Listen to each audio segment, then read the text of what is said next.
Amin. Haleluya. Sebuah sukacita yang besar saya bisa membagikan kebenaran firman Tuhan.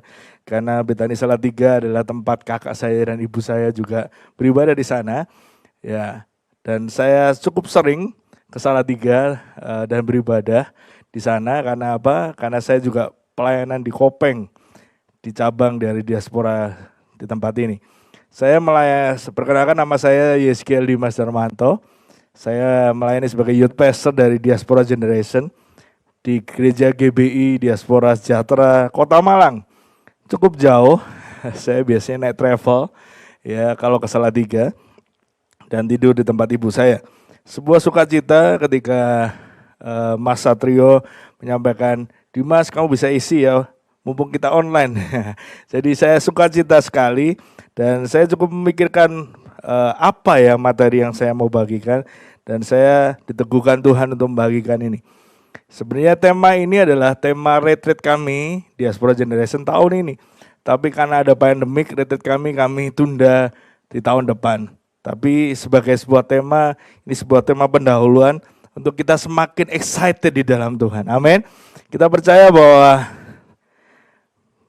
pandemik ini membuat generasi muda ya juga pasti loyo gitu ya. Sudah mulai capek.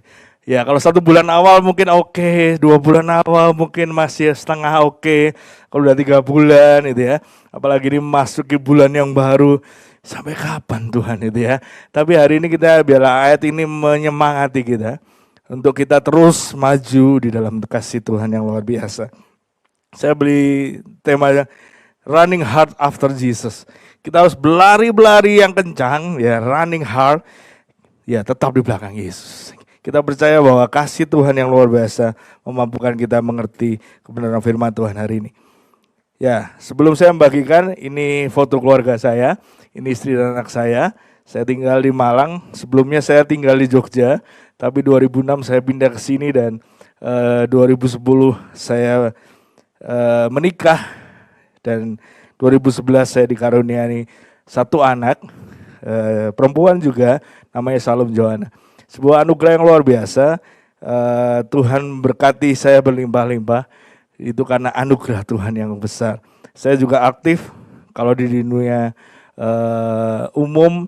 Saya aktif sebagai penyuluh anti narkoba. Dan 2017 saya dapat penghargaan dari Bapak Wali Kota. Dan sebuah anugerah saya bisa jadi berkat di tengah komunitas yang umum. Bukan anak-anak Tuhan saja, tapi di luar Kristen saya bisa jadi berkat. Jadi itulah sedikit cuplikan kegiatan saya di Malang ini. Bersyukur kita boleh kasih karunia Allah, dan semakin hari ya, biarlah kasih karunia Allah itu semakin limpah dalam hidup kita. Yohanes 1 ayat 16, kita mau buka ayat dengan 1 ayat ini. Karena dari kepenuhannya kita semua telah menerima kasih karunia demi kasih karunia. Kita akan bahas di Filipi 3 ayat 13-14. Ayat yang cukup sederhana, tapi kita mau dalami ayat ini dan kita mau pelajari ayat ini. Apa yang Tuhan kehendaki dari ayat ini.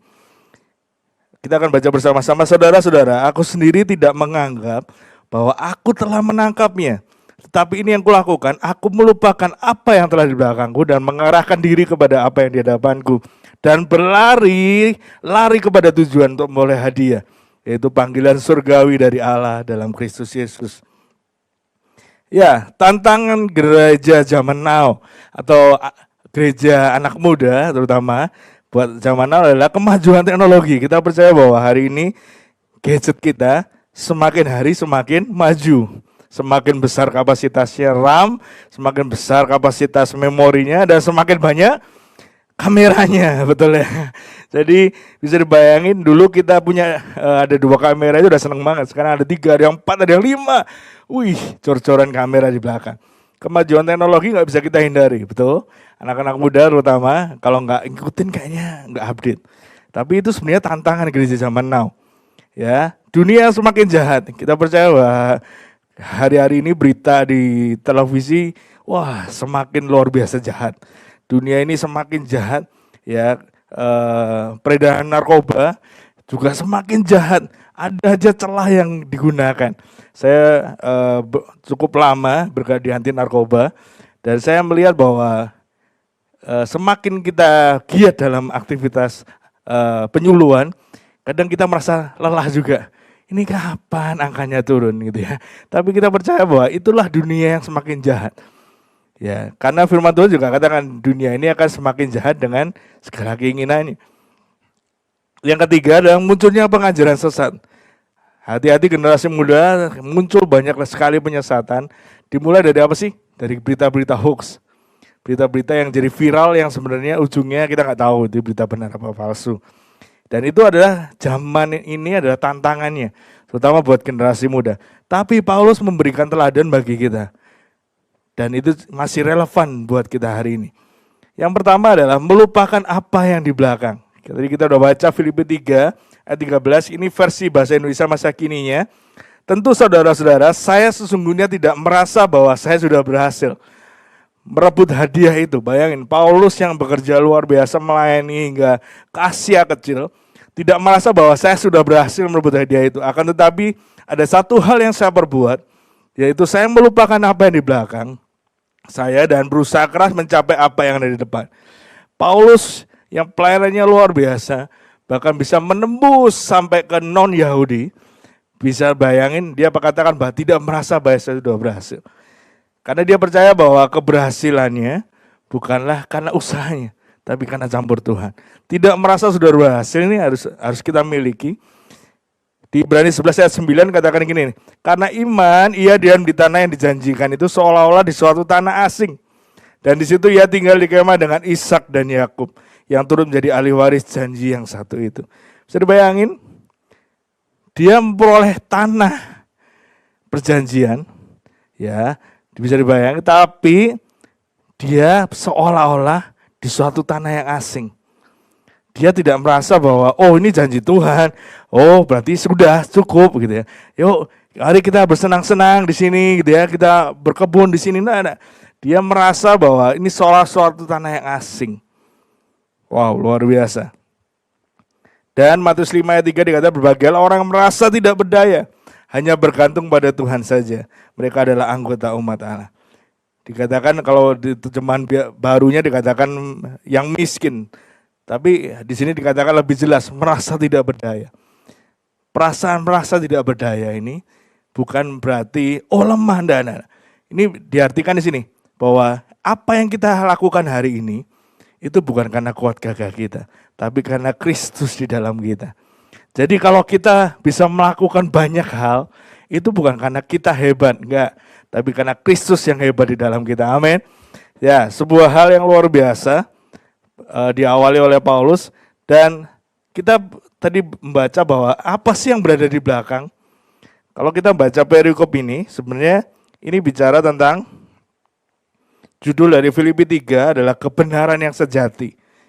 Bisa dibayangkan bahwa Paulus sedang mengajarkan tentang ada kebenaran yang palsu. Apa yang berada di belakang? Yes, dosa, betul.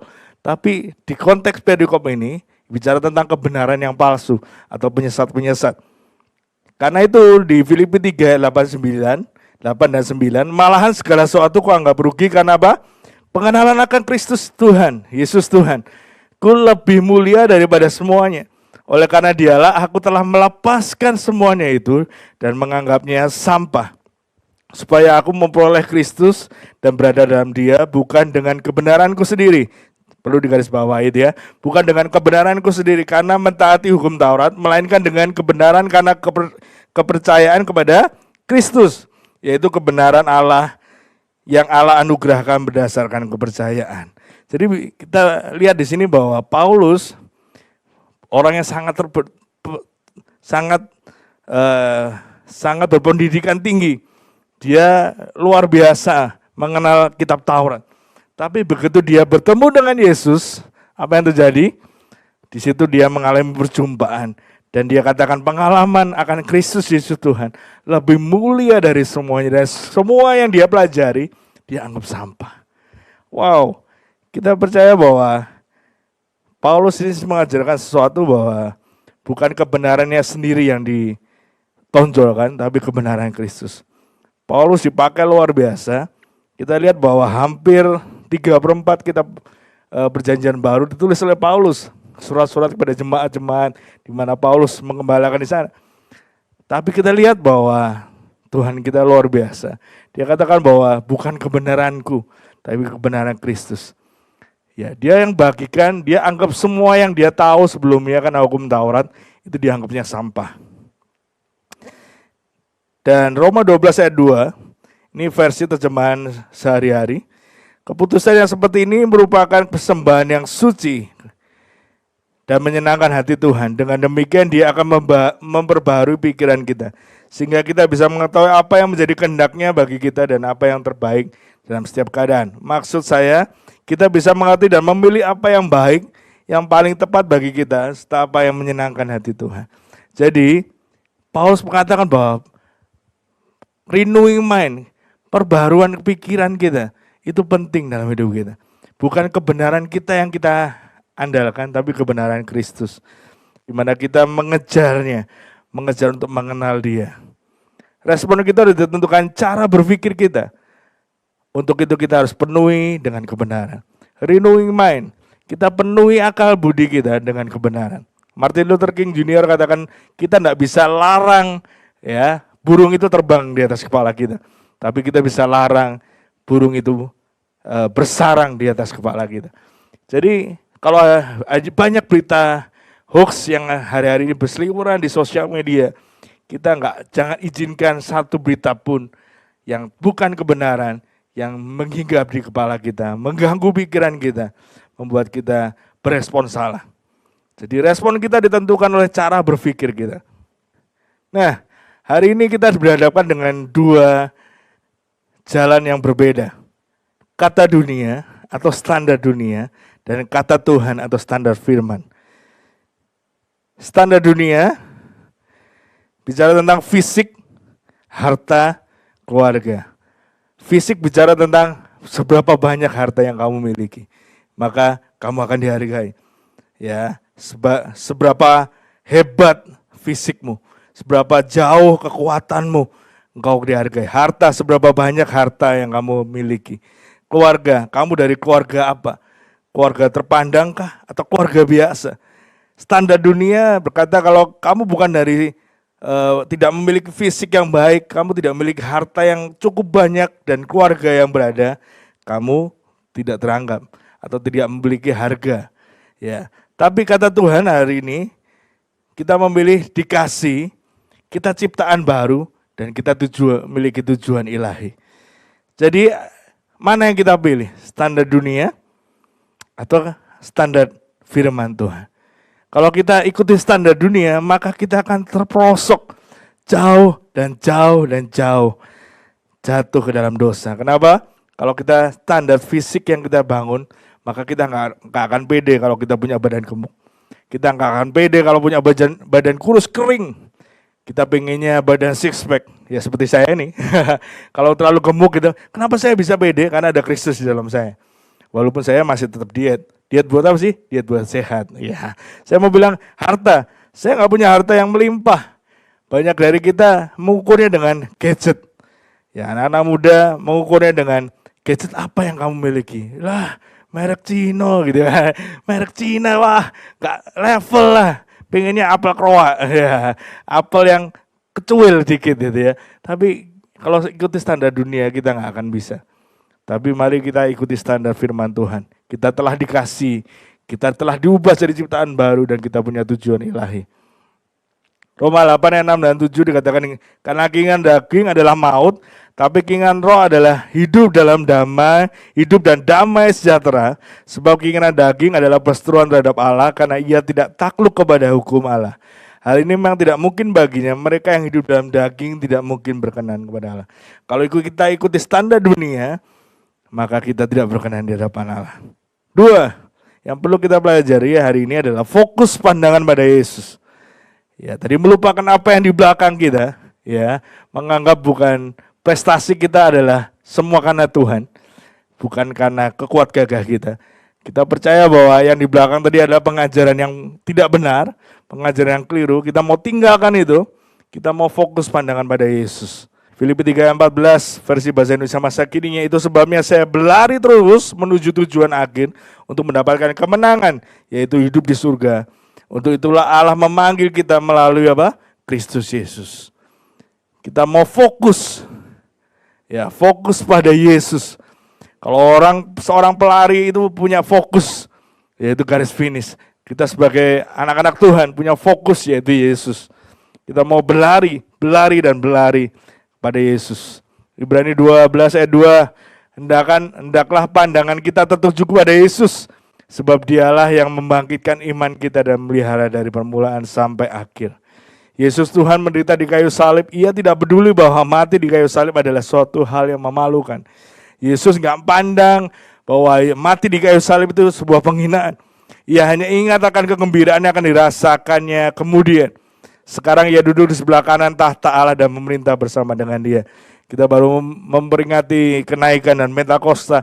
Kita percaya bahwa Yesus menderita di atas kayu salib. Dia abaikan semuanya itu.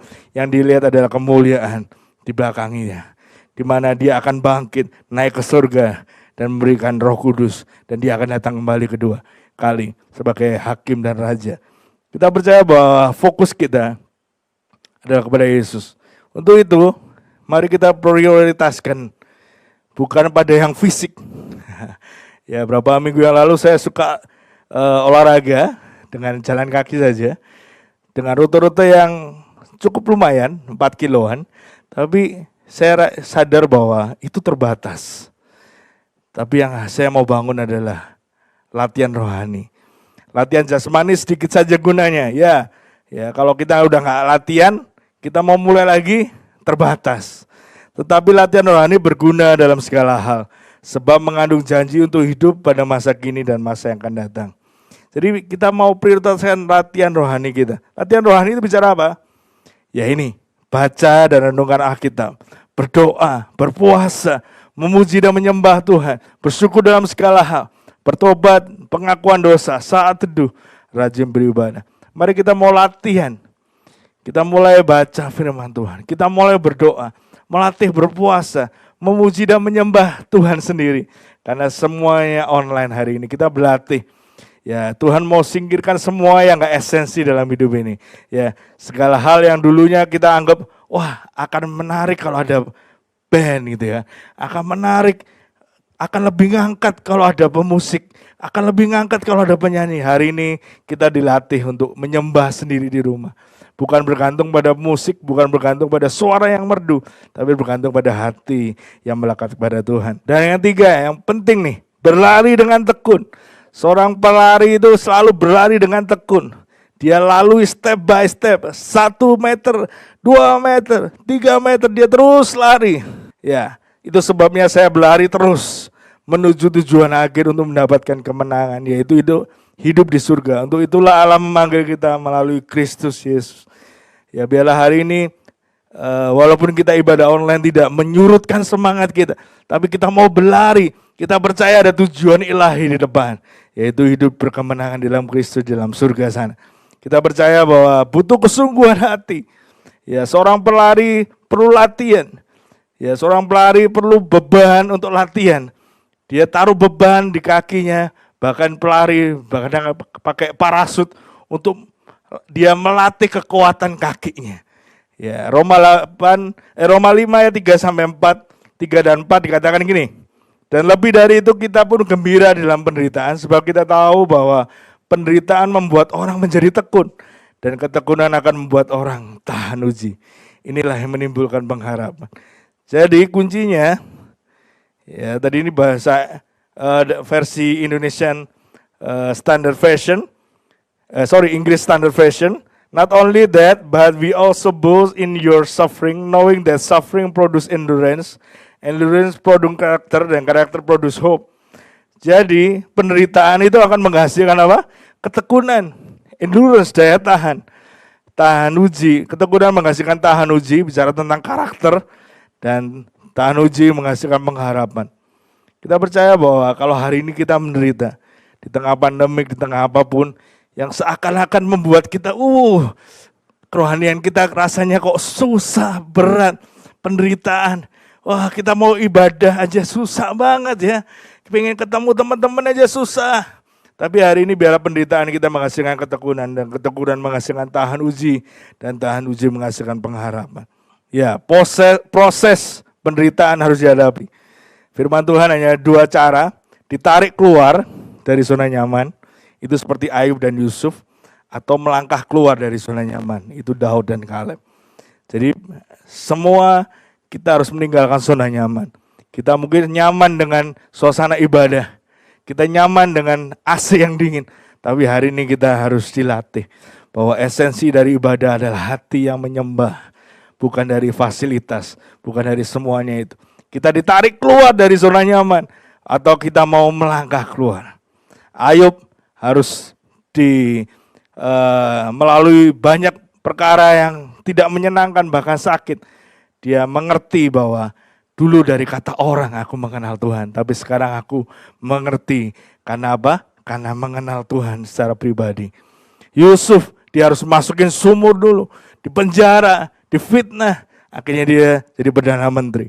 Melangkah keluar, Daud, dia berperang. Kaleb, di umur 80 tahun, dia ngomong sama Yosua, berikan tanah yang dijanjikan itu, karena aku memiliki kekuatan yang sama seperti aku umur 40 tahun. Jadi bisa dibayangin, kita mau ditarik keluar atau melangkah keluar. Semua tergantung pilihan kita.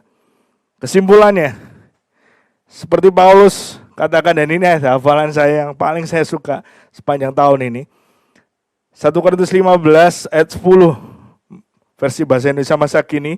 Tapi karena rahmat Allah, saya menjadi seperti keadaan saya yang sekarang, dan tidak percuma Allah mengampuni saya. Wow, Paulus berkata tidak percuma Allah mengampuni saya, malah justru saya lah yang bekerja lebih keras dari semua rasul yang lainnya. Tapi itu sebenarnya bukan usaha saya, itu usaha Allah yang mengasihi saya dan bekerja sama saya. Jadi berlari lebih keras di belakang Yesus. Kalau kita tahu bahwa kita hanya dulu berdosa, tapi kasih Tuhan mau menerima kita, mengubahkan kita. Seperti Paulus katakan, dari semua rasul, akulah yang paling berdosa. Tapi Paulus berkata, saya bekerja lebih keras dari semua rasul-rasul yang ada. Ketika dia dicambuk, ketika dia harus berkali-kali karam, ketika dia harus bahkan sampai botak, karena mengalami penderitaan di penjara, dia nggak pernah mengeluh, dia memuji Tuhan. Karena dia tahu, aku harus bekerja lebih keras. Karena apa? Pengampunan yang sudah diberikan dari Allah itu tidak cuma-cuma. Dia manfaatkan sungguh kasih karunia itu dengan bekerja lebih keras. Nah, satu tokoh yang saya paling suka waktu saya masih SMP, Michael Jordan, dikatakan, I fail over and over and over again in my life, and that is why I succeed. Kalau hari ini kita mengalami penderitaan, hello, itu tandanya kalau kita masih terus maju, itu tandanya kita sedang melangkah bersama Tuhan. Kita sedang sukses, itu di depan mata kita. Kalau kita terus alami penderitaan dan terus kita bertahan, kita bangun iman percaya kita percaya bahwa Tuhan berikan kemenangan yang besar dalam hidup kita. Ya, ini renungan IG saya, Instagram saya.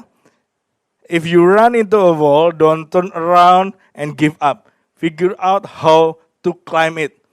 Tes Michael Jordan. Saya diajar Tuhan melalui proses yang ada sampai hari ini, setidaknya ada dua hal yang harus kita pahami, yaitu apa? Pertama, setiap masalah pasti ada solusinya. Amin. Asalkan kita bergantung penuh pada Tuhan yang akan berikan hikmatnya. Roti aja ada kadaluarsanya. Masalah juga ada kadaluarsanya. Asalkan apa? Kita percaya sepenuhnya bahwa Tuhan punya solusinya. Kedua, setiap masalah dalam hidup kita itu selalu ada waktu kadaluarsanya. Ini saya kembali ulangi. Bisa 1 tahun, 1 bulan, bahkan bertahun-tahun, dan semuanya bergantung pada apa? Waktu Tuhan. Saya mau tutup dengan satu hal, bahwa kalau saya ada berdiri hari ini, itu semua kasih karunia Tuhan. Bukan karena kuat gagah saya, tapi semua karena Tuhan. Semua proses, semua apapun yang terjadi dalam hidup saya tidak pernah lari dari proses. Semua bukan karena kuat saya. Karena apa? Karena saya berlutut di hadapan Tuhan. Karena saya apa? Menangis di hadapan Tuhan. Kalau saya difitnah, kalau saya mengalami titik yang saya rasa nggak mungkin Tuhan. Tapi Tuhan bilang mungkin, nggak mungkin Tuhan. Bahkan satu titik saya diajar Tuhan bahwa nggak ada kata gagal di kamus Tuhan. Kenapa? Apa yang gagal menurut dunia dibuat Tuhan menjadi berhasil. Karena kasih karunia luar biasa. Kalahkan ketakutanmu. Ya, seperti Daud mengalahkan Goliat. 2 Timotius 1 ayat 7, sebab Allah memberikan kepadamu bukan roh ketakutan, melainkan roh yang membangkitkan kekuatan, kasih, dan ketertiban. Yes, the giant in front of you is never bigger than the God inside you. Jadi katakan bahwa Tuhan kita itu lebih besar dari semua masalah. Penderitaan hari ini itu nggak sebanding dengan kasih Tuhan yang besar. Saya mau berdoa buat teman-teman semua hari ini yang mungkin sedang lemah, hari ini sedang mengalami tekanan yang rasanya Tuhan I give up God. Hari ini saya mau berdoa bahwa Tuhan berkati tangan-tangan yang terangkat Tuhan. Kami percaya Tuhan Kau Allah memberikan kekuatan, Kau Allah memberikan hikmat Tuhan. Untuk anak-anak mudamu Tuhan kembali bangkit Tuhan. Kami percaya hadirat-Mu, kuasa-Mu nyata Tuhan. Atas hidup kami Tuhan, berkati anak-anak mudamu Tuhan yang melihat Tuhan khotbah ini Tuhan, dimanapun berada Tuhan, Kau Allah jamah Tuhan. Mereka yang sedang putus asa Tuhan, Kau bangkitkan iman mereka Tuhan, untuk mereka berlari-lari mengejar anugerah Tuhan yang besar, hikmat Tuhan yang besar. Terima kasih Tuhan, terima kasih buat firman-Mu yang mengajar kami, mendidik kami, dan menyatakan kesalahan kami untuk kami semakin dibuat sempurna. Seperti Kau sempurna Tuhan. Terima kasih Tuhan, Kau Allah yang berbicara lebih banyak Tuhan. Lebih dari apapun yang hamba-Mu sampaikan. Di dalam nama Yesus, ucap syukur, haleluya, amin. Dan bagikan kepada teman-teman yang lain juga subscribe channel YouTube dari Diaspora Generation juga Pemuritan. Rekindle the Hope.